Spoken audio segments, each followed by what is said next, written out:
Assalamualaikum warahmatullahi wabarakatuh. Waalaikumsalam warahmatullahi wabarakatuh. Pemirsa podcast Bangsa Online yang sangat saya cintai dimanapun panjenengan berada. Kali ini kita akan membahas tentang perang Israel dan Iran. Kami mengundang Profesor Dr. Ki Haji Imam Ghazali Said MA yang pernah kuliah di Mesir dan juga S2-nya di Sudan, dan beliau banyak mengamati masalah Timur Tengah. Karena itu kita akan membahas tentang perang Iran dan Israel yang sebetulnya ini juga imbas dari perang Israel dan Palestina. Kita tahu Israel melakukan genosida terhadap rakyat Palestina yang korbannya sangat banyak. Baiklah, kita langsung dialog dengan Profesor Dr. Ki Haji Imam Ghazali Said. Beliau sehari-harinya guru besar di Universitas Islam Negeri Sunan Ampel, Surabaya, dan juga pengasuh pesantren mahasiswa An-Nur Wonocolo Surabaya, dan juga Wakil Ketua Rois Suriah PCNU Kota Surabaya. Assalamualaikum Pak Prof. Kiai. Assalamualaikum warahmatullahi wabarakatuh. Yang ingin kami tanyakan, sejauh mana sih atau seperti apa sebetulnya watak orang Israel dalam perspektif sejarah? Karena apa? Israel ini kan, ya mohon maaf, dalam Al-Quran disebut, sudah dinyatakan seperti itu, dan juga fakta selama ini yang sangat sulit dipercaya. Dan sekarang orang hampir semua atau paling tidak mayoritas itu sangat bersimpati kepada Iran. Saya lihat Dewan Gereja Dunia pun sekarang mengubah sikapnya secara tajam. Yang semula apatis sekarang menganggap bahwa Israel ini memang yang melakukan genosida dan juga melakukan pendudukan. Dan tampak sekali dari sikap Dewan Gereja ini mulai mengecam Israel. Bahasanya misalnya kita tidak boleh berkhianat terhadap keadilan, karena memang perilaku Israel seperti itu. Bagaimana menurut Prof. Kiai Haji Imam Ghazali Said? Terima kasih. Jadi Israel ini memang bangsa, kalau dikatakan sebagai bangsa dalam pengertian modern, yang congkak ya. Dan kecongkakannya itu muncul saya kira pasca Nabi Musa. Jadi sekitar 1000 tahun sebelum Masehi, Israel itu berhasil menyatukan suku-suku di bawah kepemimpinan King David, yang di dalam Al-Quran disebut Nabi Daud. Dan itulah idolanya Israel. Tetapi dalam sejarahnya yang panjang, akhirnya bangsa ini kan terusir dari wilayah Palestina sekarang itu, yang di dalam sejarah disebut sebagai diaspora. Jadi mengalami karena kalah perang ya, setelah Nabi Daud itu diganti King Solomon atau Nabi Sulaiman, kemudian pecah jadi dua, namanya Kerajaan Yahuda sama Kerajaan Israel. Namanya Kerajaan Israel dulu. Setelah itu mereka mengalami diaspora, asalnya kalah sama Yunani, setelah itu diselamatkan oleh Persia. Jadi Persia ini, Iran ini sejak dulu sudah memang terlibat. Diselamatkan loh, yang menyelamatkan itu Persia. Iran itu, Israel itu diselamatkan, dikembalikan lagi. Tapi setelah itu Romawi muncul dan akhirnya mereka mengalami diaspora, dan wilayah Yerusalem, wilayah dan sekitarnya itu di tahun 635 itu ditaklukkan, Romawi yang menguasai asalnya, oleh Sayyidina Umar bin Khattab, Khalifah Islam. Nah, Islam ini mulai berada di situ sampai tahun 1918 setelah Perang Dunia ke-1. Nah, jadi sejarah panjangnya wilayah itu mulai tahun berapa? Setelah 635 sampai 1918 wilayah ini dikuasai orang Islam mulai di zaman Umar bin Khattab, Khulafaur Rasyidin ya, kemudian Umayyah, setelah itu Abbasiyah, setelah itu dinasti Mamluk sama Turki Utsmani, terakhir itu Turki Utsmani. Nah, dan itu siapa? Palestina. Pembentukan bangsa itu belum ada, memang belum seperti kita. Kita itu menjadi bangsa Indonesia kan mulai tahun 1928 ketika Sumpah Pemuda. Nah, di sana juga begitu karena itu wilayah adalah ketika pembentukan bangsa-bangsa, nah Palestina itu dimasukkan ke bangsa Arab. Jadi wilayahnya Arab. Waktu itu yang pemenang perangnya adalah penjajahnya adalah Inggris. Nah, itu cerita awalnya. Jadi orang Israel kan diaspora, ada di Maroko, ada di Spanyol, ada di Inggris, ada di Rusia, dan ada di Amerika. Karena Amerika itu orang Inggris asalnya. Migrasi ke sana, kemudian orang Indian diusir, dipateni lah. Tidak hanya diusir, ya dibunuh. Akhirnya berdirilah negara Amerika lah. Yang di Amerika ini, orang-orang Yahudi itu menjadi komunitas-komunitas. Nah, di Inggris tetap ada, di Rusia tetap ada, di Jerman ada, semua di negara-negara barat itu ada. Nah, karena dalam Perang Dunia Pertama itu Turki kan mewakili Islam, kalah, maka wilayah itu kan dibagi, wilayah Arab itu. Jadi yang dekat lah sama ini, Mesir, Inggris. Kemudian Suriah itu Prancis, kemudian Irak, Inggris, Palestina yang asalnya Turki kan, nah itu jadi bekas wilayahnya Turki dijadikan Inggris dan diberi nama mandatory government. Kalau bahasa Arabnya adalah Al-Mandubus Sami. Jadi karena terbentuk apa yang disebut dengan Liga Bangsa-Bangsa. Lah, Inggris inilah yang mendatangkan orang Yahudi dari Eropa, dari berbagai, karena mereka sudah punya organisasi, namanya Organisasi Zionisme Internasional. Itu mulai abad ke-17. Sudah ada itu. Di tahun 1917, ketika Perang Dunia Pertama, itu Inggris karena membantu finansial, kan orang Yahudi kaya-kaya.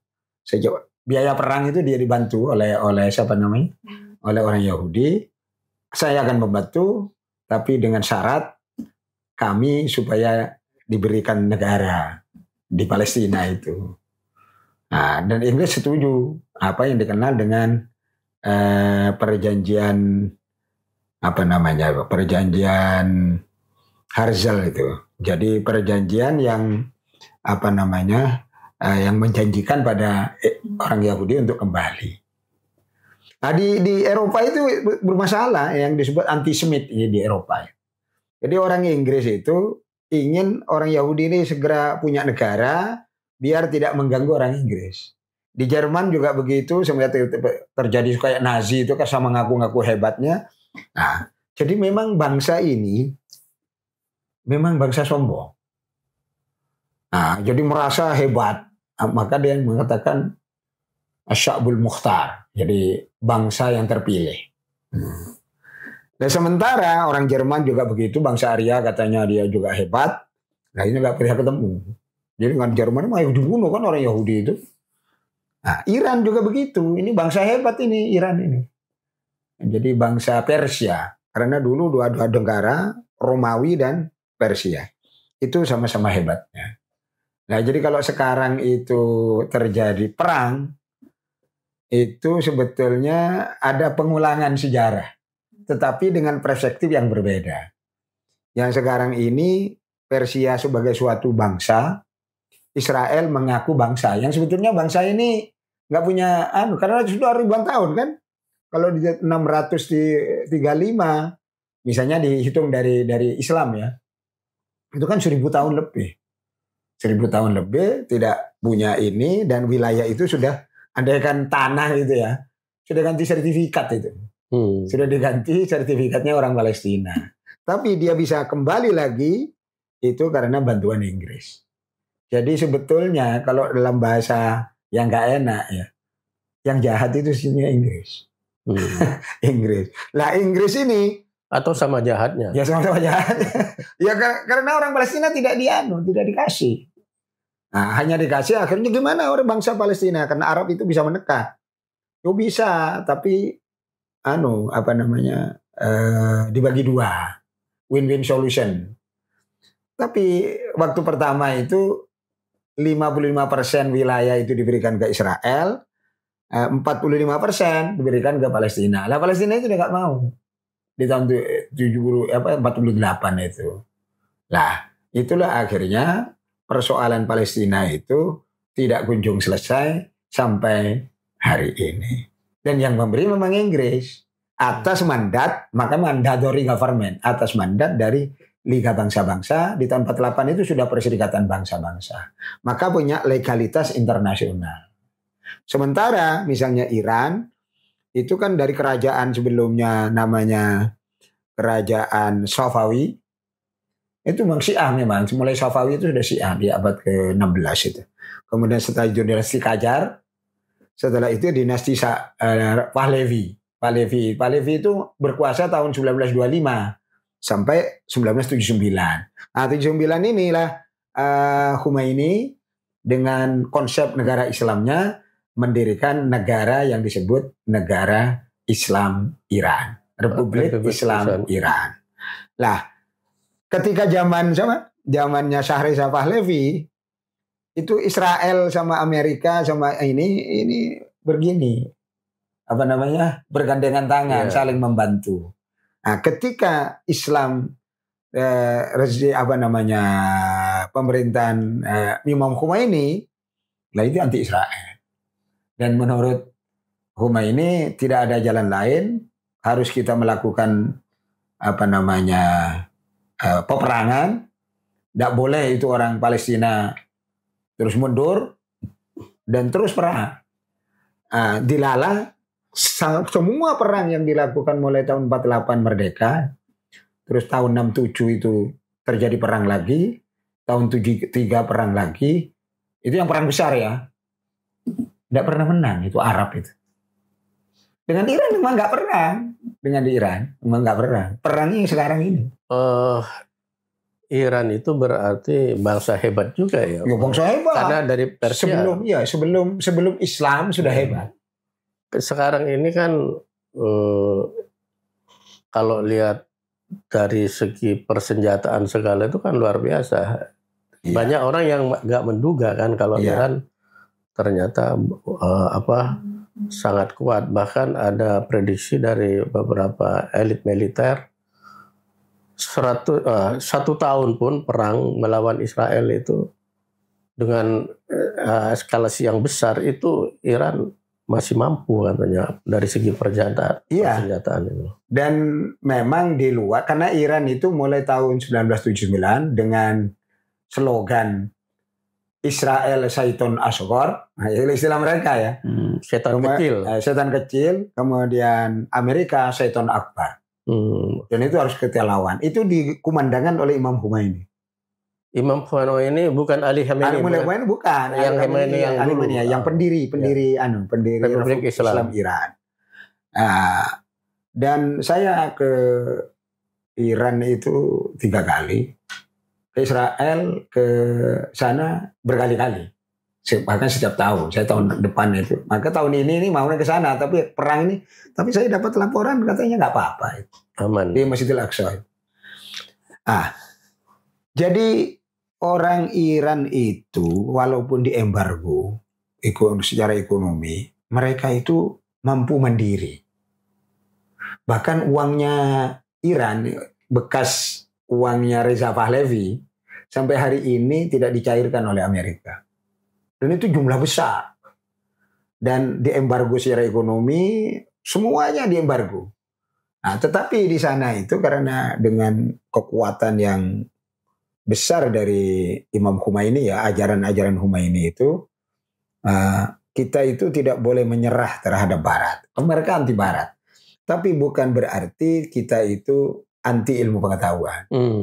Hebat ya. Ya, maka orang Iran kalau mereka punya ilmu A, kita harus punya. Terus ini. Kalau Barat punya ilmu A, harus. Ya, siapapun yang punya ilmu di dunia ini, termasuk ke Habibie. Habibie CN waktu kelima itu ke sini dia, ke Indonesia. Nah, kemudian ditransfer teknologi. Dan itu katanya ada yang beli dia ke Indonesia, kemudian direkayasa. Jadi di sana itu dipelajari. Kemudian bekas senjata-senjata dari Amerika itu kan masih ada sisanya sah. Ada senjata dari Soviet Union kan. Nah, itu dan ini dipelajari semua. Jadi mereka ada kelompok pengkaji di perguruan tinggi yaitu melakukan penelitian walaupun mereka itu diembargo secara ekonomi, tidak bisa berdagang, kemana-mana sudah ditolak. Tapi ada yang berdagang secara diam-diam, termasuk dengan Cina. Kan karena Cina itu perbatasan darat. Dengan Uzbekistan perbatasan darat. Nah, itu. Jadi lebih mudah di bawah pantauan, di luar pantauan ini. Nah, itulah yang membuat Israel itu tidak menduga. Jadi Mossadnya itu, atau intelijennya Israel itu, dia tidak menduga bahwa Iran itu mempunyai senjata atau drone dan misil yang sebanyak itu dan secanggih itu.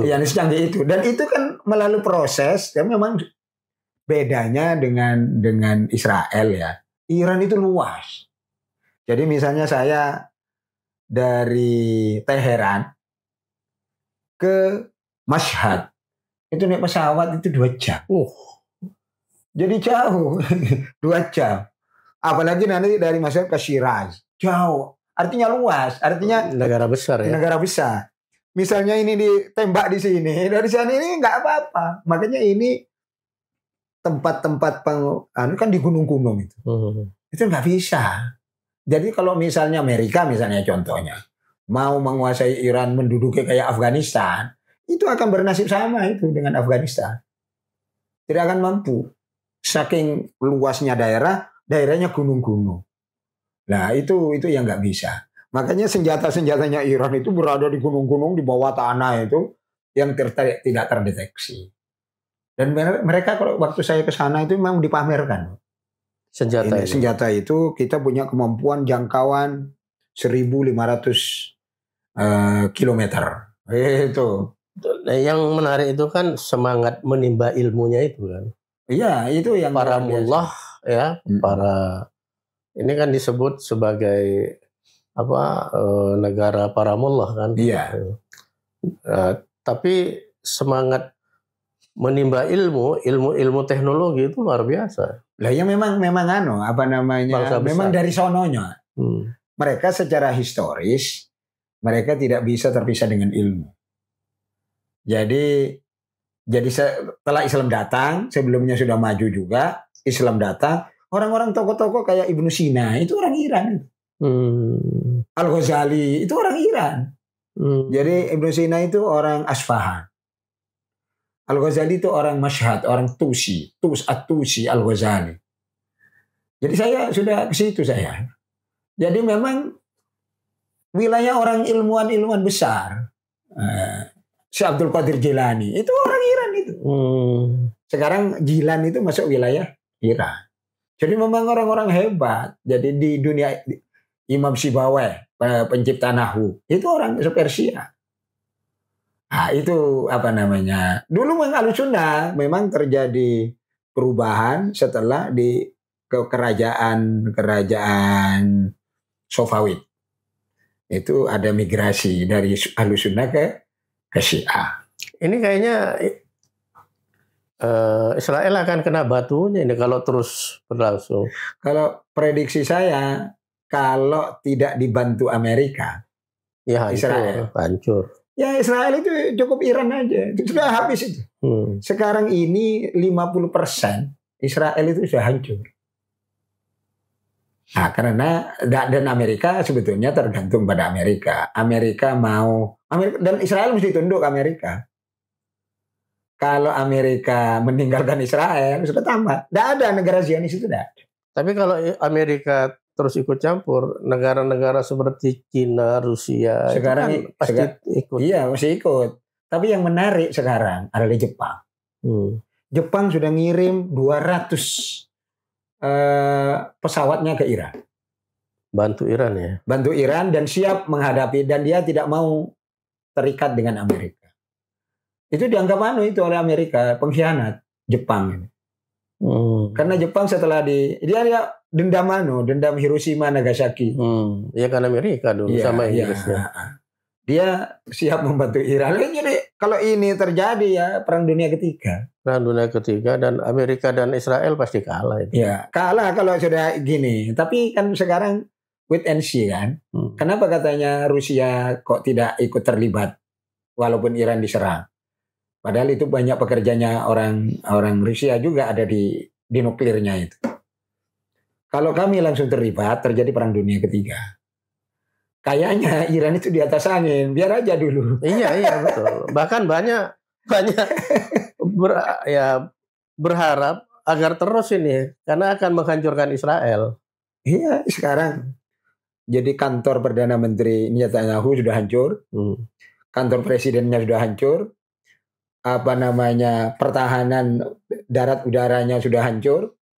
Ya sudah, mungkin 20 hari sudah tamat itu. Iran. Iya. Israel. Kalau memang seperti itu, asalkan dengan catatan Amerika jangan ikut. Ya itu tadi, walaupun ikut kan negara Cina kan pasti bantu Iran itu. Ya. Masalahnya ini kalau dalam geopolitik ya, yang punya pangkalan militer di Timur Tengah itu hanya Amerika. Jadi dia itu punya pangkalan militer di Al-Ubaid di Qatar, punya pangkalan militer di Bahrain, punya pangkalan militer di Kuwait, punya pangkalan militer setelah Saddam Hussein jatuh, gaya pangkalan militer di sini, namanya di Irbil. Ini hancur ini sekarang, sudah diserang sama Iran. Tapi waktu Al-Ubaid di Qatar itu, pangkalan militer Amerika diserang itu kan langsung panik. Ya, karena memang tentaranya banyak dan menjangkau. Lah ya itu.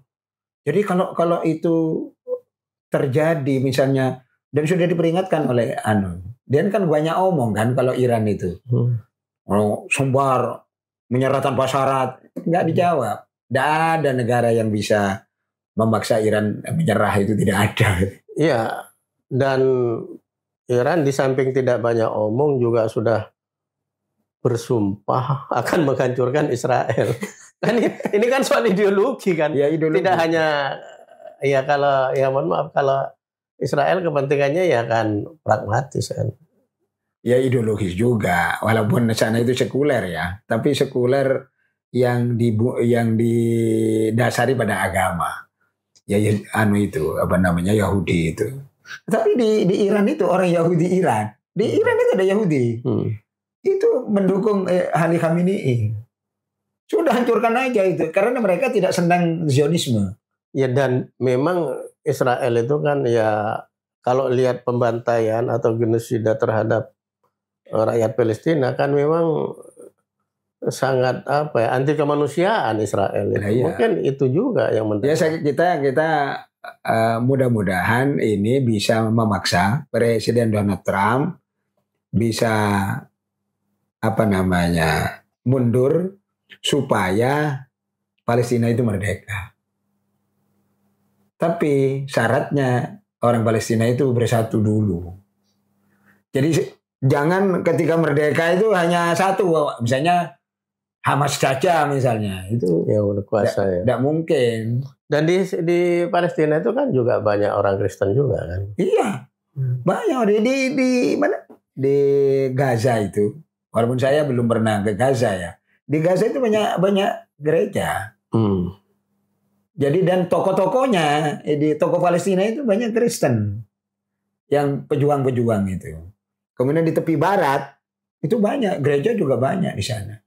Nah itu makanya saya heran juga Dewan Gereja Dunia itu kenapa baru sekarang memberi pernyataan yang betul-betul taruhlah secara tegas mengatakan bahwa kita berkhianat kalau tidak bersikap baik secara iman maupun apa kan gitu kan. Enggak, memang orang Kristen itu dengan dulu yang ngusir orang Yahudi itu kan bukan Islam. Yang ngusir orang Yahudi itu orang Kristen dari Palestina. Iya. Orang Kristen waktu kekuasaan Romawi. Nah, Romawi itu Kristen. Jadi bukan orang Islam itu Umar bin Khattab itu orang yang sangat baik. Moderat. Iya. Jadi toleran. Ketika dia diusir, kata Umar bin Khattab, orang Yahudi harus diberi kebebasan. Jadi dia itu bisa ke Palestina, terus tempatnya yang Masjidil Aqsa itu dulu kan Solomon Temple menurut keyakinan mereka. Itu dulu kan zaman Sayyidina Umar bin Khattab itu kan pelataran yang kayak tempatnya sampah. Yang tempat Isra-nya Nabi itu. Itu tempat sampah. Jadi di tahun 635 itu. Terus Sayyidina Umar datang ke situ. Sayyidina Umar gak tahu juga. Subhanalladzi asra bi 'abdihi lailan minal masjidil haram ila masjidil aqsa. Masjidil Aqsa itu kan gak tahu juga. Tempatnya. Ya, tempatnya. Nah, Sayyidina Umar itu mempunyai penasehat orang Yahudi. Asalnya Yahudi masuk Islam gitu. Namanya Ka'ab al-Ahbar. Itu kalau di Farisi kan ada itu. Ka'ab al-Ahbar. Ahbar itu artinya orang pandai, ulamanya Yahudi. Tanya kepada, mana Ka'ab? Ini Masjid Al-Aqsa itu mana? Ka'ab Ahbar, harus ngomong dulu kepada namanya Supronius. Supronius itu penguasa Yerusalem yang ditaklukkan oleh Sayyidina Umar.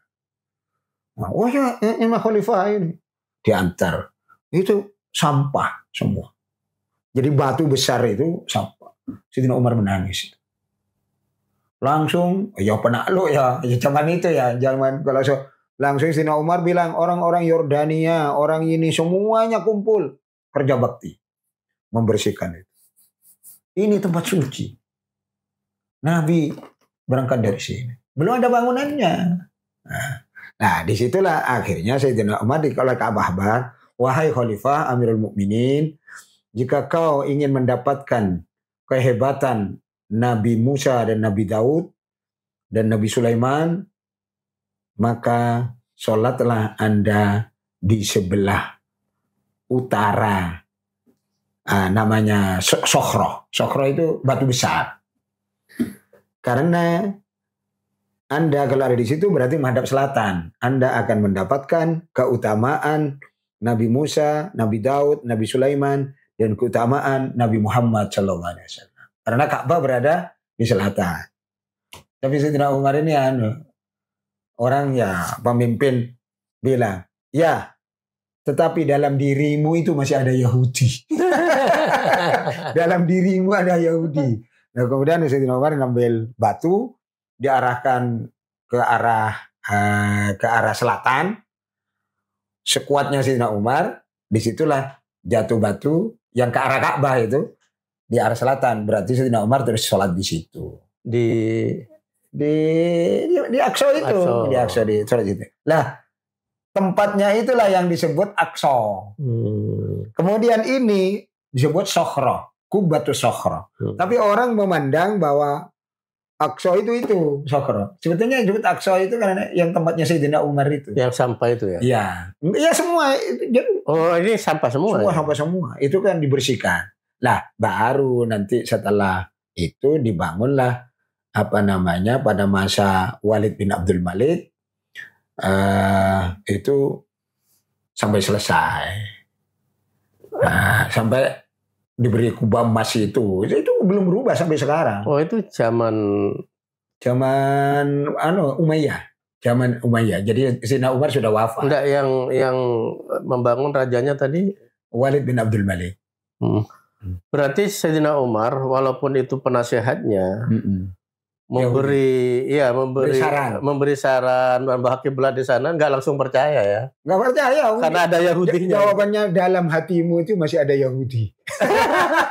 Artinya Yahudi itu mah nggak bisa dipercaya. Padahal alim itu perawi hadis itu Ka'bah Akhbar. Nah, ya bagi Sayyidina Umar kayaknya begitu. Saya tidak memberi komentar ya. Tapi yang jelas Sayyidina Umar begitu, dia tidak mau sholat menghadap arahan anak. Tidak mau sholat menghadap batu besar itu. Sayyidina Umar menghadap ke Ka'bah ke selatan. Berarti membelakangi batu Padahal besar. Ini menurut orang Yahudi ini adalah kiblatnya orang Yahudi. Kristen juga kiblatnya di sini. Nah, itu yang terjadi. Saya tidak memberi komentar karena itu disebut dalam Tarikh Tabari, dalam tafsir Tabari juga disebutkan ini. Cerita yang saya sampaikan ini. Tarikh Tabari. Ya Tabari. Nah, berarti kan Sayyidina Umar walaupun mengikuti ya kan, tapi nggak percaya 100% gitu saja kan. Iya, enggak mau, enggak berkenan dia. Iya kan. Nah, yang kedua bisa diambil kesimpulan Sayyidina Umar itu tidak mau menghadap batu ini kan, tetap ke Ka'bah. Langsung Ka'bah. Enggak mau ngikuti sarannya dia. Berarti yang Sayyidina Umar melempar batu itu ke arah selatan. Ke arah selatan, di arah Ka'bah itu. Ke arah Ka'bah. Nah, di arah Ka'bah itu terus dibangun. Itulah yang disebut Aqsa. Sebenarnya Aqsa, konsep Aqsa kalau dalam hadis Nabi itu semua area itu Aqsa. Sekitar 114 hektar. 114 hektar. Iya. Nah, berarti luas sekali. Ya luas. Nah, lemparan batu Sayyidina Umar itu jatuhnya masih di Aqsa. Iya, di Aqsa, iya. Sayyidina Umar sholatnya di situ ya? Di situ. Di tempatnya pelemparan batu itu, jatuhnya batu yang dilempar. Berarti dia menghadap ke selatan. Batu Sohro yang ada kubah emasnya sekarang itu berada di belakangnya Sayyidina Umar. Oh, yang dibangun itu kemudian di Sohro ini ya? Iya, di Sohro dua masjid. Namanya ini Masjid Aqsa, yang satu ini namanya Qubbatus Sokhro. Apa bahasa Inggrisnya itu? Iya. Nah, itu di situ. Lah, itu dalam perjalanan sejarah orang-orang Yahudi itu dulu ketika di situ itu masih diberi kesempatan untuk, karena itu menurut orang Yahudi ini sucinya suci. Tempatnya Nabi Muhammad Isra Mi'raj itu menurut orang Yahudi sucinya suci. Nah, referensinya Yahudi dari mana itu? Ya dari kitab suci mereka. Tapi kan Nabi Muhammad yang Isra. Iya, tapi menurut mereka ini tempat yang disucikan oleh Nabi Allah Ibrahim. Menurut mereka yang dijadi korban itu adalah Ishak, bukan Ismail, dan disembelih di batu ini. Gitu loh. Dan ini jadi kiblatnya orang-orang Yahudi dan kiblatnya orang-orang Kristen. Yang jadi wilayah itu namanya Bukit Muria. Makanya di sini ada Sunan Muria kan. Itu ngambil dari sana. Bukit Muria, dan itu disebut dalam kitab Injil. Nah, itu mereka itu menurut yang membangun, yang berjasa itu kan orang Islam. Lah orang Yahudi ini dulu kan tempat ini kan dihancurkan, dibangun. Setelah Islam itu eksis. Nah, padahal Sayyidina Umar tetap memberi perlindungan ya pada Yahudi, walaupun sebagai penakluk ya. Iya. yang baik itu orang Islam. Lah orang Kristen itu diusir. Tidak boleh ada di situ. Jadi orang yang makanya kalau Kristen sekarang itu misalnya anti Yahudi, ya pantas. Dan dulu yang yang membuat orang Kristen itu marah sama Yahudi karena mereka yakin namanya ada Kaisar Konstantin namanya. Itu punya ibu namanya Elena. Elena ini kalau kemudian kan masuk Kristen, jadi Kristen itu asalnya Romawi, orang pagan. Nah, masuk Kristen. Nah, ketika Kristen itu tanya siapa sebetulnya yang menyalib Isa itu. Nah, mereka kan tahu dari sejarah kan, dari kitab suci itu orang Yahudi. Orang Yahudi itu ya. Nah itu mangkal itu. Siapanya? Ibunya Konstantin itu marah, orang Yahudi itu diusir semua. Kan orang Yahudi menganggap Isa itu anak zina. Gitu deh. Teologinya begitu, teologi mereka. Nabi Isa itu dianggap anak zina oleh Yahudi. Ya mungkin Isanya Kristen mungkin. Ya Isanya Kristen. Menurut teologi Yahudi itu anak zina. Jadi Bunda Maryam itu berzina gitu loh. Karena memang nggak punya ayah. Suami. Nah yang orang Kristen anak Tuhan kan gitu. Karena nggak ada ayahnya berayah itu Tuhan kan gitu. Nah, teologi yang saling seperti itu bertentangan antara Yahudi dan Kristen itu sangat bertentangan. Keras. Nah Islam enggak. Islam kan tengah-tengah. Kalau tanya Isa, inna masalah Isa kamathali Adam. Nah, Isa itu seperti Nabi Adam. Kalau kau minturah, Allah menciptakan dari tanah. Sebenarnya logika itu sudah masuk akal. Ya itu yang terjadi. Nah, dalam perjalanan sejarah itulah baru orang Yahudi itu karena dulu memang pernah mendirikan kerajaan di situ, itu dikembalikan oleh Inggris ke Palestina.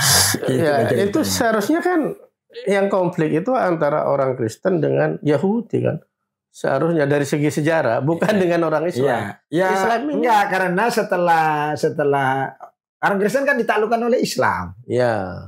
Setelah orang Kristen ditaklukkan Islam, orang Islam itu gak musiran. Melindungi. Ya, artinya tidak diusir. Orang yang punya hak milik di sini gak diusir. Ya, dihargai. Itulah hebatnya Islam itu. Artinya bukan karena saya Muslim, enggak. Tapi realnya seperti itu. Tapi kan kalau lihat di Maroko juga seperti itu kan. Iya. Yahudi yang di Maroko asalnya kan dari Spanyol ya kan. Dan itu memang dibantai oleh Kristen kan di Spanyol, lari ke Maroko dan dilindungi oleh Maroko. Raja Maroko malah melindungi. Bahkan saya dengar waktu saya ke Maroko itu Raja Maroko itu masih ada yang penasihatnya itu dari Yahudi katanya. Iya, memang tolerannya itu orang Islam luar biasa.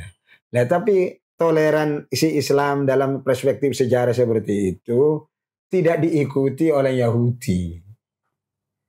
Jadi setelah ini kan sudah dikuasai. Sebetulnya orang-orang Yahudi ya terima kasih lah karena wilayah Moria itu jadi masjid dihormati kan gitu. Nah, terus mereka yang orang minoritas diberi tempat yang disebut tembok ratapan itu. Yahudi itu. Jadi di sana. Lah ini mereka itu karena dia kata mereka itu ini kan miliknya orang Yahudi dulu diambil oleh Islam gitu. Dan ini mau diambil Aqsa itu. Jadi dan itu berusaha sampai hari ini. Ya nakalan itu. Ya. Baik ya. Pemirsa, dari penuturan Profesor Dr. Kiai Haji Imam Ghazali Said ini sudah cukup gamblang bagaimana karakter dan sejarah orang Yahudi. Kalau sekarang Dukal itu kan ya seperti itu memang karakternya. Jadi kalau dari sisi perang, kalau ini terjadi terus itu ya sangat tidak menguntungkan bagi Israel dan juga bagi secara dunia global.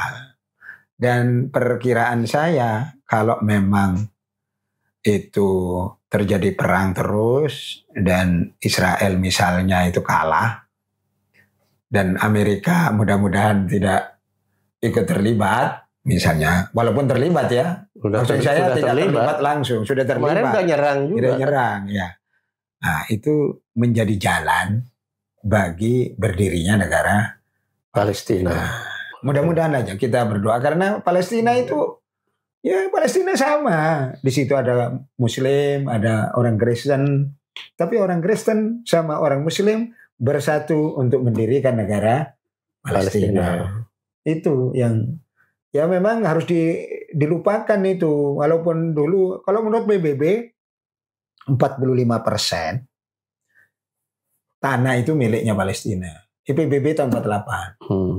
Di keputusan PBB nomor 242. Ah, tapi sekarang oleh Israel itu tinggal 15%. Dari 45 itu tinggal 15%. 45 itu 100%. Ekspansi ya. Ya, ekspansi, makanya di tepi barat semua dibangun. Tapi sebesar-besarnya Israel dengan Palestina semua itu tidak sampai seperempatnya Iran. Iran itu kuat Jadi walaupun ditembak di sini korban banyak, ya nggak ada pengaruhnya bagi Iran. Karena kalau Israel itu serang hanya berapa kota. Jadi Israel itu nggak lebih dari Madura itu. Dari wilayahnya ya. Jadi sangat kecil. Jadi tidak ada pesawat dari misalnya Tel Aviv ke sini misalnya tidak ada karena memang dekat. Cukup lewat darat. Lewat darat gitu aja. Memang ada pegunungan. Dan gitu, penduduknya juga sedikit kan. Orang Yahudi sedunia bukan Israel saja. Itu hanya 15 juta. Tapi natalis setengah mati. Di sana itu nggak sampai 10 juta penduduk Israel. Ya, jadi kalau mati itu sudah banyak itu. Orang Iran ya penduduknya sekarang berapa? Hampir 100 juta. Iya betul. Nah, itulah perbandingannya kira-kira seperti itu. Berarti nantang maut ini ya, Israel ini ke. Pokoknya kalau ini menurut para pengamat kekuatannya itu hanya 29 hari. Ya. Baik Kiai, terima kasih banyak pemirsa. Kita sudah mendengarkan penjelasan dari Profesor Dr. Haji Imam Ghazali Said MA yang sangat gamblang sehingga kita tahu karakter bangsa Iran dan bangsa Israel. Semoga perang tidak berlanjut dan Palestina merdeka, karena bagaimanapun perang pasti selalu menimbulkan kerusakan di dunia, dan itu sudah disinyalir oleh Allah Subhanahu wa taala dalam Al-Qur'an. Peperangan harus dihentikan, kita cinta damai. Terima kasih dan sekali lagi mohon maaf, tolong di-subscribe dan juga like untuk podcast Bangsa Online. Silakan komen sesuai aspirasi dan ide masing-masing. Wallahu muwaffiq ila aqwamit thoriq. Wassalamualaikum warahmatullahi wabarakatuh. Waalaikumsalam warahmatullahi wabarakatuh.